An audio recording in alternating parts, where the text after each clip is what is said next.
இந்திய சினிமாவில் 1200 படங்களுக்கு மேல் நடித்து கின்னஸ் சாதனை படைத்தவர் நடிகை மனோரமா அவர்கள். தமிழ் சினிமாவில் இவர் ஏற்று நடிக்காத கதாபாத்திரமே இல்லை என்று கூறலாம். நடிகர் திலகம் சிவாஜி கணேசன் என்றால் நடிகையர் திலகம் மனோரமா என்று தமிழ் ரசிகர்களால் போற்றப்படுபவர். இந்த அளவிற்கு பேரும் புகழும் இவர் பெற்றிருந்தாலும் இதன் பின்னணியில் சந்தித்த கஷ்டங்கள் மிகவும் அதிகம். அதில் ஒரு பகுதி இவரது திருமண வாழ்க்கை.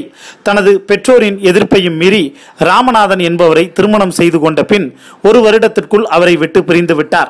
இந்த நிலையில் இவர் திருமணம் செய்து கொண்ட ராமநாதன் அவர்களை பற்றியும் மனோரமா அவர்கள் இவரை விட்டு பிரிய காரணமான அதிர்ச்சி தகவல்கள் என்னவென்றால், நடிகை மனோரமா அவர்களின் கணவரான ராமநாதன் அவர்கள் கண் திறந்தது என்ற படத்தின் மூலம் கதாநாயகனாக தமிழ் சினிமாவில் அறிமுகமானார்.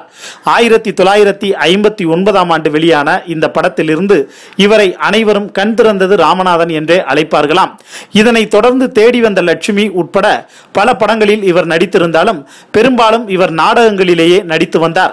மனோரமா அவர்கள் நாடகத்தில் நடித்துக் கொண்டிருந்த போது சக நடிகரான ராமநாதன் அவர்கள் செல்வாக்கோடு இருந்த காரணத்தால் மனோரமாவுக்கு பல நாடகங்களில் நடிக்க வாய்ப்பு பெற்று தந்தாராம்.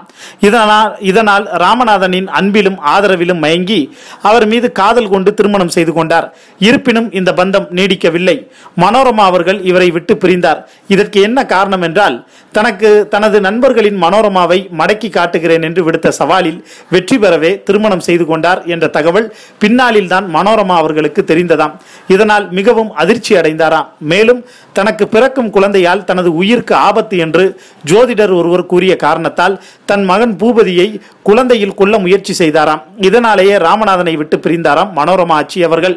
பின்னர் தன்னுடன் நாடகங்களில் நடித்து வந்த பங்கஜம் என்பவரை திருமணம் செய்து கொண்ட ராமநாதன் அவர்கள் 1990 ஆண்டு மாரடைப்பால் காலமானார் என்பதும் குறிப்பிடத்தக்கது.